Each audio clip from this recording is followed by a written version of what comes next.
मंडळी, वास्तुशास्त्राप्रमाणे तुमच्या स्वयंपाकघरातल्या या 3 गोष्टी कधीही संपू देऊ नका बरं का. कोणत्या आहेत त्या 3 गोष्टी? सांगते ऐका. वास्तुशास्त्र आपल्याला नेहमी मार्गदर्शन करत असतं घरामध्ये सुखसमृद्धी टिकून राहावी यासाठी.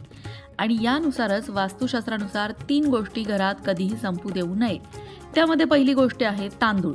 तांदूळ ही जीवनावश्यकच गोष्ट म्हणावी लागेल. तांदूळ हा अत्यंत पवित्र मानला जातो, म्हणून तो पूजेतही अक्षता म्हणून वापरला जातो. आणि हा तांदूळ घरात कधीही संपू देऊ नका. म्हणजेच काय, संपत आला की लगेच विकत आणा. दुसरी गोष्ट म्हणजे हळद. हळद सुद्धा पूजेमध्ये वापरली जाते. स्वयंपाकघरातही हळदीशिवाय पान हलत नाही, म्हणून हळदही संपण्याआधीच विकत आणावी. आणि त्यानंतरची सगळ्यात महत्त्वाची गोष्ट आहे मीठ. मीठ सुद्धा संपण्याआधी विकत आणा, नाहीतर आळणी जेवावं लागेल.